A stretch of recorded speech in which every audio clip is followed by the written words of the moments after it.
जानता हूँ, मैं भी सब कहूँ तभी ठीक रहेगा। और 3 विषयों पर मित्रों, कल तबीयत बहुत खराब हो गई थी और डॉक्टरों की समस्या ये है कि वो एक दवा नहीं लिखते हैं, 1.5 दर्जन जांच लिखते हैं। तो कल दिन भर में जांच कराता, उसके बाद भी कुछ रह गया जो कल के लिए।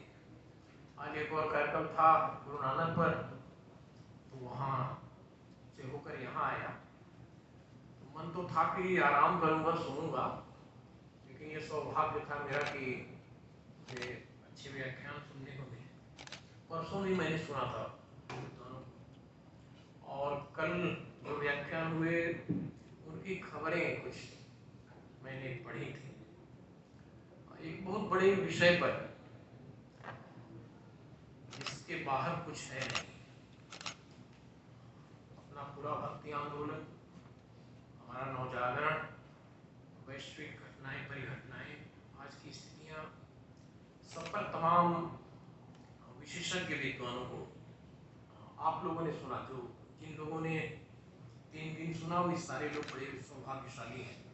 और ऐसे वक्तव्यों की दूरगामी परिणति होती है, बड़ा असर होता है। हम लोगों ने अपने समय में जिन लोगों को सुना था 40-45 साल पहले एमए की पढ़ाई करते समय, तो उनको याद करते हैं कि आचार्य रामचंद्र शुक्ल, आचार्य रामचंद्र तिवारी विभागाध्यक्ष थे और व्याख्यान हुआ था, तो उनमें इन सारे लोगों को सुना था। अब जिनमें से अब लोग नहीं है दुनिया में, तो बड़ा बच्चों के लिए खास करके इन चीज़ों की बड़ी भूमिका होती है। ये जो बातें हम लोग कर रहे हैं ये सभी बहुत अच्छी हैं। समस्या वहाँ से खड़ी होती है।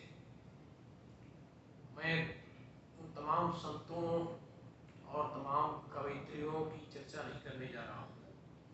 समस्या ये होती है कि,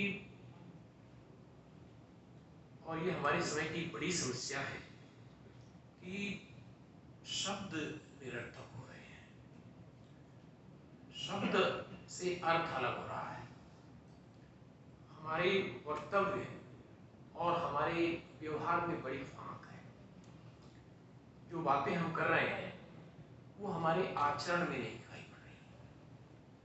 वो सारे सभी लोगों के लिए, बहुत सारे लोगों के लिए, ये 90% लोगों के लिए सत्य है कि जो बोल रहे हैं वो उनके व्यवहार में नहीं है।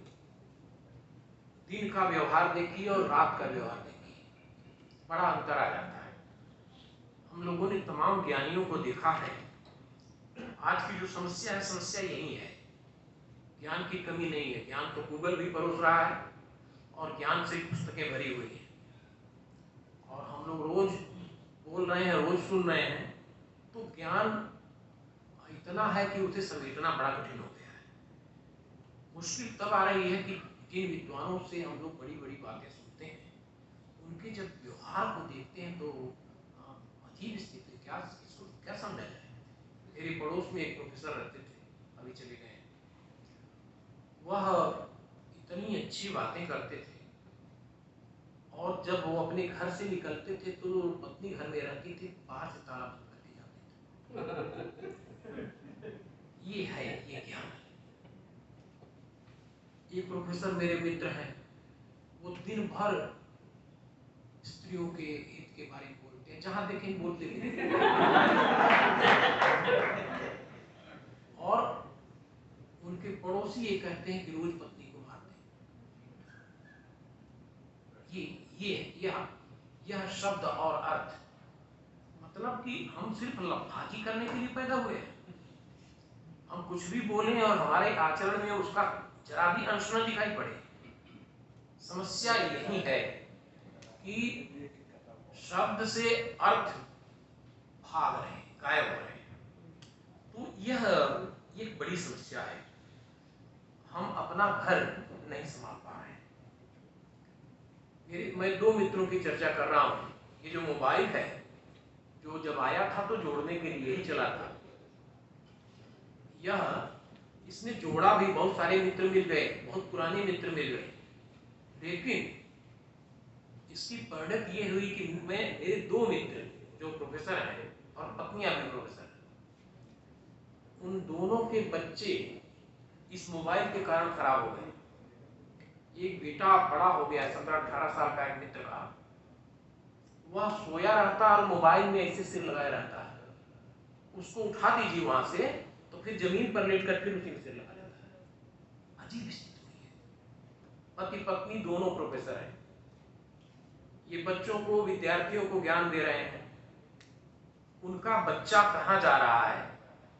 और एक प्रोफेसर, पति पत्नी दोनों, बेटा इंटर में फेल हो गया है। क्यों हो गया कि वो मोबाइल नहीं छोड़ता, क्लास में नहीं जाता कि वहां मोबाइल रखवा दिया जाता है, वो स्कूल जाता ही नहीं। यह जो ये सारी ज्ञान की बातें जो हैं वो अपनी जगह सही है, लेकिन ये किस लिए है? ये हमारे व्यवहार में कहीं आएंगे कि नहीं आएंगे? कबीर दास की जब कविता की बात करते हैं, जब शब्दों की बात करते हैं, जब शब्द हमारे आचरण में आते हैं तो जीवंत होते हैं, और तब शब्दों की एक आंच आती है। जब हम सच बोल रहे होते हैं और उसे जी भी रहे होते हैं, तब उन शब्दों में जीवंतता होती है। तब हम आंखों में आंखें डालकर बातें कर पाते हैं, और नहीं तो हम शर्माते हुए देखते हैं। तब हम अपने बच्चों की चर्चा नहीं करते हैं, तब दूसरों के बच्चों की चर्चा करते हैं। बड़ी विडंबनाएं हैं। ये आज के समय का झूठ सिर्फ राजनीति में नहीं है, झूठ हमारे घर में, हमारे जीवन में। मित्रों, मैंने सोचा ये था कि कुछ कवियों की चर्चा करूंगा, सिर्फ दो छंदों की चर्चा करूंगा। मन तो था कि बहुत सारी बातें होंगी, हम लोग जब माइक पा जाते हैं तो ज्ञान फूटने लगता है, नहीं भी होता है तो आने लगता है। तो कविताएं तो ईश्वर की कृपा से बहुत याद है, सारी उद्धृत की जा सकती हैं। सिर्फ दो कवियों की चर्चा करूंगा मैं, और एक छंद की, जो स्त्रियों को लेकर बातें हो रही थी, स्त्री पर जो हमारी चिंता है।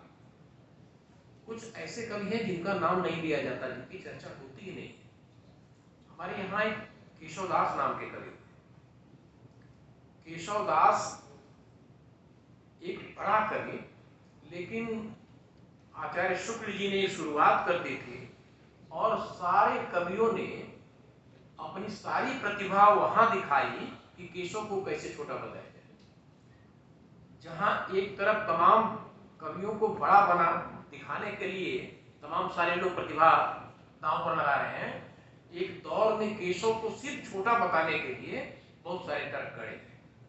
क्योंकि मैंने केशव को पढ़ा है और मुझे केशव के 10-20 अच्छे छंद याद हैं, मैं उनके हवाले से बता सकता हूं कि वो कितना बड़ा कवि है। जब स्त्री की बातें हम कर रहे हैं तो जरा केशव को याद करना चाहिए। तुलसीदास बरसा भी सभी बड़े लोग हैं, लेकिन तुलसी के साथ कहीं केशवदास खड़े न हो जाए, इसलिए केशव को रेतना है तरह तरह से, तर्क से, कुतर्क से। केशवदास के एक छंद की चर्चा मैं करना चाहता हूँ, स्त्री के सवाल पर। हम आज जिस बराबरी की बातें करते हैं, हम चाहते हैं कि स्त्रियां चाहती हैं, हम सभी चाहते हैं कि स्त्री के साथ पुरुष उसका सहकर्मी बने, सहयोगी बने, उसके किचन तक जाए, और जो लोग आज कर रहे हैं उनकी तारीफ होती है।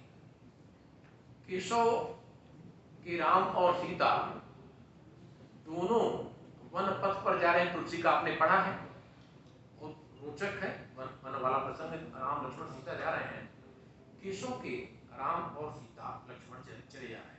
बहुत अच्छा चित्रण किया है उसमें। एक छंद की मैं चर्चा आपसे कर रहा हूँ। वो लिखते हैं कि बहुबाग तड़ाग तरंगन तीर, तमाल की छांव बिलो की भली। बहुबाग तड़ाग तरंगन तीर, तमाल की छांव बिलो की भली। घटिका एक बैठत है सुख पाए, बिछाए तहां पुष्पास स्थली। मग को श्रम श्रीपद दूर करे, सिय को शुभ बाकल अंचल सो। सब श्रम सो हरे तिनको कई के सो, चंचल चारु दिनचल सो। बढ़िया छंद है, काव्यात्मकता की दृष्टि से भी बढ़िया छंद है। और केशव के तमाम तमाम छंद इतने खूबसूरत हैं जिनको अगर आप पढ़ें तो लगेगा कि घनानंद को, देव को, मोतीराम को पढ़ रहे हैं। लेकिन उन छंदों की चर्चा, ये दुर्भाग्य है, हम लोग कितने न्याय और अन्याय करते हैं। इसके साक्षी केशव हैं, उनको लेकर बहुत सारी पंक्तियों की गलत व्याख्या कर दी गई। स्वयं हमारे आचार्य शुक्ल जी ने गलत व्याख्या कर दी और हम लोग विरोध नहीं दर्ज कर पाए। ये ऐसा नहीं, इसका ये अर्थ होता है क्योंकि अवसर नहीं बनता।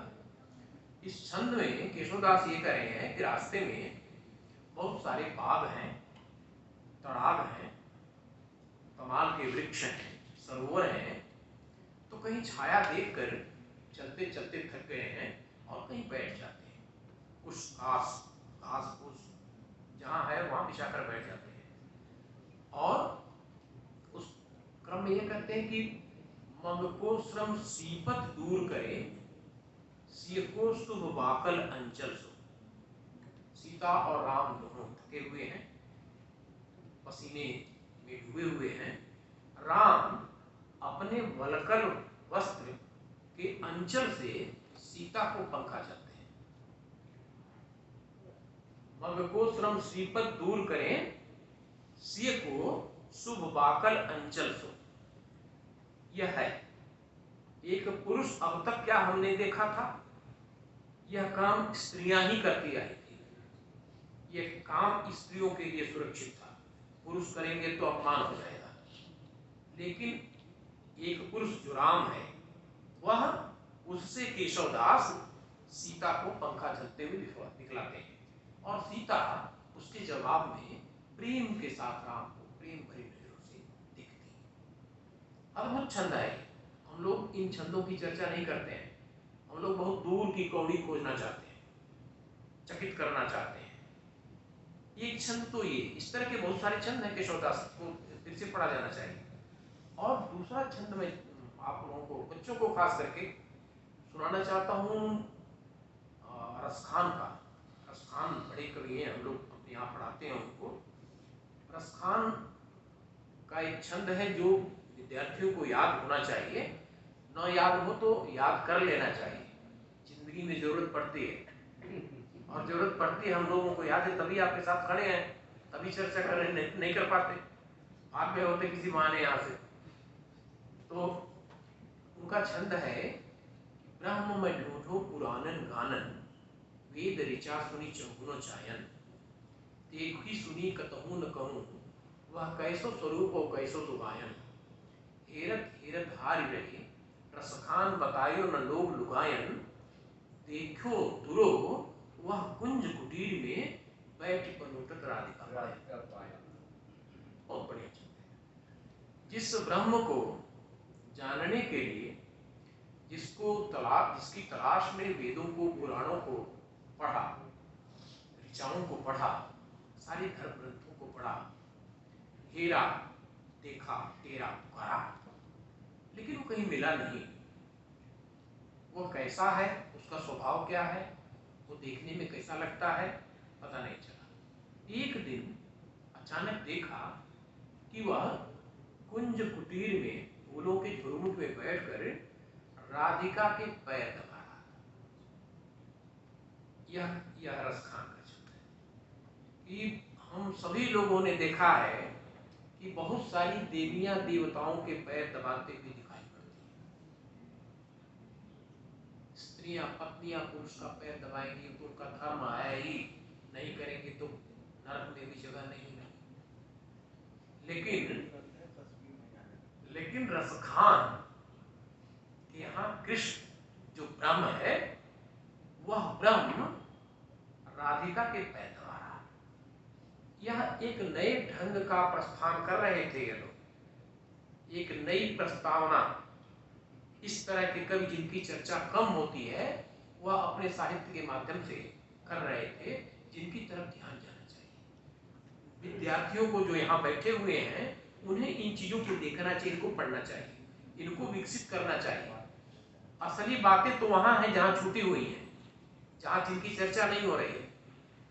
हम लोग बातें तो पूरे ब्रह्मांड की कर लेंगे, सारा ज्ञान पढ़ते पढ़ते बहुत कुछ हो गया है, लेकिन जहाँ जरूरत है, जिन चीजों को बाहर लाने की, जब मध्यकाल पर बात हो रही है, जब भक्ति काव्य पर बात हो रही है, तो कविता जहाँ है और स्त्री प्रसंग की चर्चा हो रही है, स्त्री प्रश्न पर बातें हो रही है, तो वो प्रश्न जहाँ जहाँ पर सही जवाब है उनका, उन जवाबों की तरफ भी जाना चाहिए।